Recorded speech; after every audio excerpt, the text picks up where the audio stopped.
Ladies and gentlemen, close your eyes for a moment. Now, open them. Did you notice it? Something astonishing just happened, but your mind was likely too preoccupied to catch it. You see, right now, as you sit here, you are alive in a way you never will be again. This moment, this precise, fleeting, unrepeatable moment, is the only reality you will ever truly have. And yet most of us are elsewhere, lost in memories of yesterday or hopes for tomorrow, living in a time that doesn't even exist. We live under the spell of time, a spell so powerful that it convinces us we must always be on our way to something, always preparing, planning, improving, achieving. But tell me this, has tomorrow ever arrived? Have you ever truly touched the future? Or are you always right here, right now, waiting for something that never comes? This is why you must stay. This is why you must listen. Because what I am about to tell you is not just a philosophy or a theory. It is the doorway to the only thing that is real. Time is not what you think it is. We have been taught that time moves forward like an arrow, always pushing us ahead. But in reality, time is more like a mirage. We chase it, thinking that happiness, success, or fulfillment will come someday, but that someday never comes. We live our lives waiting for the perfect moment, saying, one day I'll be happy, one day I'll be at peace. But how many times has that day actually arrived? It never does, because the future is nothing but an idea, a projection of the mind. If the past is gone and the future hasn't arrived, then what are you left with? Only this, the present moment.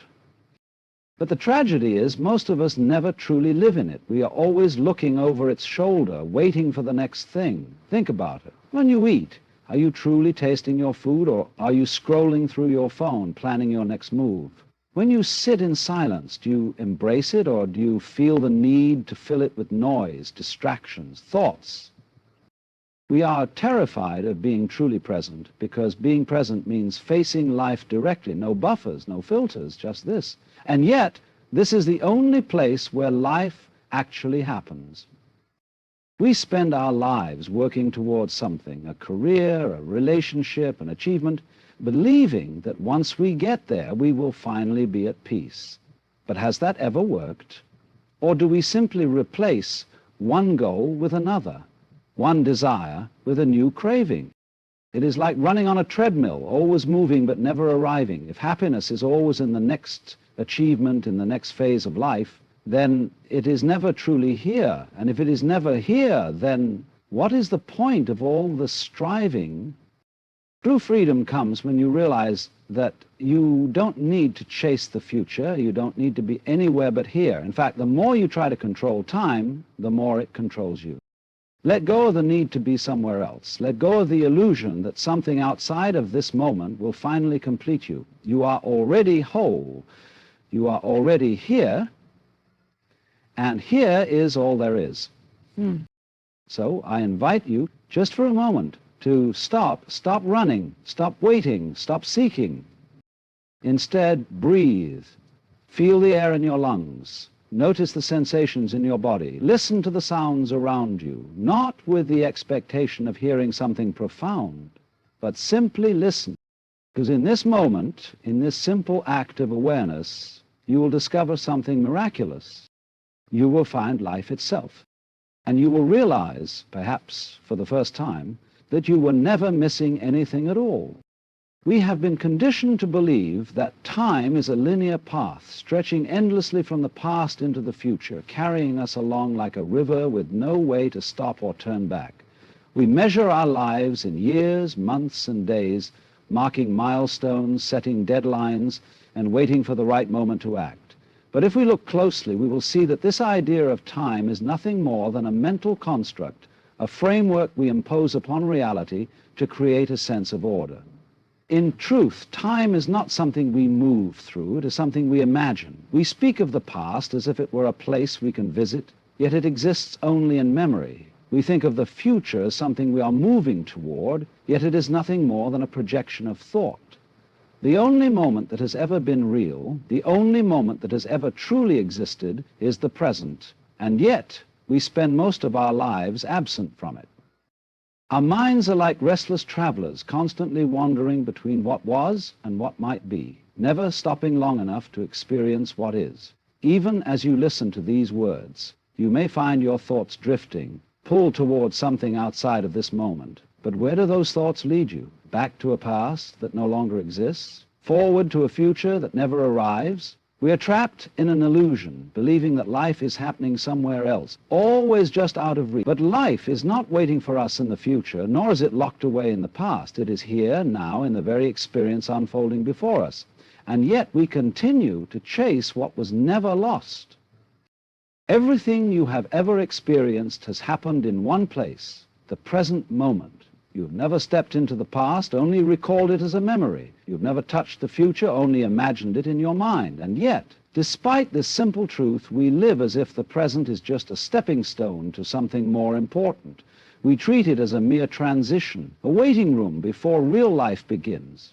But when does that moment come? When do we finally arrive? The answer is unsettling, we never do. Because no matter how far we travel into what we call the future, it is always the present when we get there. The idea that life is waiting for us somewhere ahead is the grand illusion that keeps us forever running, forever seeking, forever just short of fulfillment.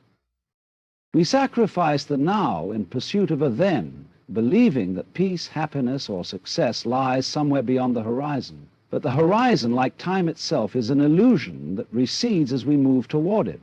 The tragedy is that by constantly projecting ourselves forward, we miss the only thing that is ever real, the unfolding moment before us, the wind against our skin, the rhythm of our breath, the texture of sound, the light dancing on the surface of the world. These are not trivial details, they are life itself. Yet we brush past them, convinced that something greater lies ahead. But what if nothing greater is coming? What if this moment, imperfect and unscripted as it is the very thing we have been searching for? To realize this is not to lose anything, but to wake up from a dream of time that was never real to begin with.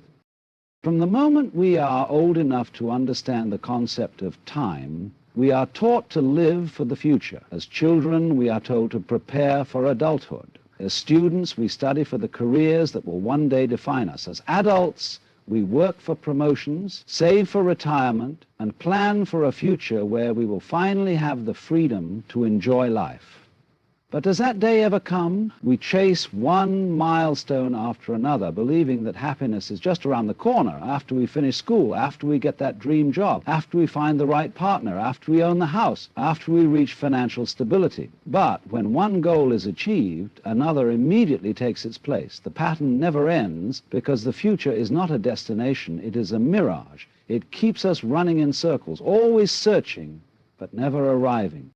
Think back to the times in your life when you thought, once I achieve this, I will finally be content. Did that moment of fulfillment last, or was it quickly replaced by the next desire, the next worry, the next thing to strive for? The mind, conditioned to always seek, does not know how to rest. Even when we reach what we once thought would bring lasting satisfaction, the feeling fades and we are left searching again. This is the nature of human restlessness. We tie our peace and happiness to a future that never quite arrives, always convinced that tomorrow will be different.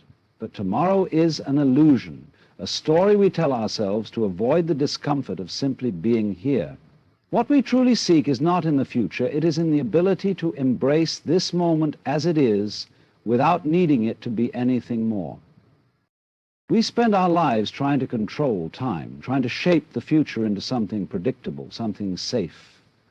We make plans, set deadlines, structure our days down to the minute, convinced that if we manage time well enough, we can avoid uncertainty, avoid chaos, avoid discomfort. But have you ever noticed how, despite all your efforts, life refuses to follow your script? Unexpected events arise, plans fall apart, and the carefully constructed future we envision dissolves into something else entirely. No matter how tightly we cling to control, time moves in its own rhythm, indifferent to our demands. And the more we resist, the more we suffer. Think of all the stress, anxiety, and frustration that come from trying to force life into a mold it refuses to fit. We worry about what will happen tomorrow, next week, next year, fearing that if we don't keep a firm grip, everything will unravel. But this need for control is an illusion, a desperate attempt to find security in a world that is, by nature, uncertain. We mistake planning for power. But true power does not come from controlling time, it comes from surrendering to it. When we let go, when we allow life to unfold without resistance, we discover something unexpected: freedom. The freedom to experience life as it is, not as we think it should be. The freedom to embrace uncertainty rather than fear it. The freedom to flow with time instead of fighting against it. Letting go does not mean giving up. It means realizing that life is not a problem to be solved, but a moment to be lived. And in that realization, we find the very thing we've been searching for all along: not control, but peace. From the moment we enter the world, we are taught that life is about becoming something. As children, we are asked what we want to be when we grow up, as if who we are now is not enough. As we grow older, this mindset deepens, always striving, always reaching, always believing that fulfillment lies in the next step.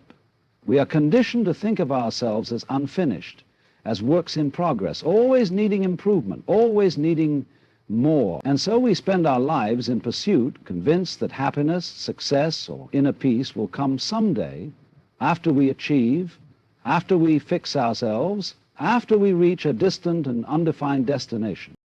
But has that moment ever truly arrived? Or has every achievement, every milestone, every moment of so-called arrival simply been followed by another goal, another step, another reason to keep moving? This is the great deception of becoming. It never ends. No matter how much we accomplish, we still feel that there is something more to do, more to become, more to fix. We treat the present moment as a stepping stone, a bridge to something greater, but we never actually stop to live in it. The irony is, the happiness and fulfillment we seek are not hidden in some future version of ourselves.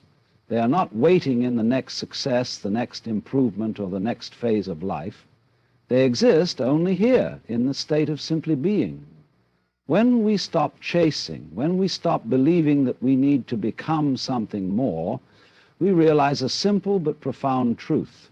There is nothing to attain, nothing to reach, nothing to fix. We were never incomplete to begin with. We have always been whole, always been here, always been enough. To truly live, one must learn the art of presence, the ability to exist fully in the moment without distraction, without anticipation, without resistance. But this is no easy task, because we have been conditioned to believe that life is always happening elsewhere, just beyond our grasp. We spend our days lost in thought, replaying past experiences, or constructing future possibilities, rarely stopping to ask, what is happening right now? We believe that to be present means simply to exist in a place, but true presence is something far deeper. It is the act of experiencing life directly, without the filter of constant thinking. Consider how rarely we give our full attention to the moment before us. When we eat, do we taste the food, or do we rush through the meal, our minds elsewhere? When we listen to someone speak, do we truly hear them, or are we already preparing our response? Even in moments of rest, we seek escape, scrolling through screens, distracting ourselves, filling every quiet space with noise. We fear stillness because stillness forces us to face life as it is, without illusion, without avoidance. Yet paradoxically, it is within this stillness that life reveals itself. To be present is to witness the intricate details of existence, the way light filters through leaves, the rhythm of breath moving through the body, the quiet hum of the world when we truly listen. It is to realize that there is no greater moment than this one, no experience more profound than the simple act of being here. Presence is not something to be achieved. It is something to be allowed. And when we finally surrender to it, we do not find emptiness. We find life itself waiting as it always has been, in the now. If there is one truth that time reveals, it is this: life is not something we are moving toward. It is something that is happening now. We have spent our days chasing the future, clinging to the past, believing that fulfillment, peace, or meaning will arrive at some later point. But the future never comes and the past is only a memory. The only thing that has ever been real, the only place where life has ever unfolded is this moment. And yet we resist it. We treat the present as a means to an end, a brief stop on the way to something greater. But what if there is nothing greater? What if all we have been searching for, peace, joy, belonging, has been here all along? Hidden in the simplicity of this moment. To see this, to feel this, is not a philosophy, not an abstract idea, but a direct experience, one that is available to you right now. So I ask you just for a moment to stop. Stop chasing, stop waiting, stop believing that life is elsewhere. Instead, breathe. Feel the air moving in and out of your lungs. Listen to the sounds around you. Notice the weight of your body, the warmth of existence itself. Not because you are trying to get anywhere, but because this is it. This moment, fleeting and unrepeatable, is life. And if you can fully step into it, you will see there was never anything missing. There was never anything to become. There was only ever now. And now is enough.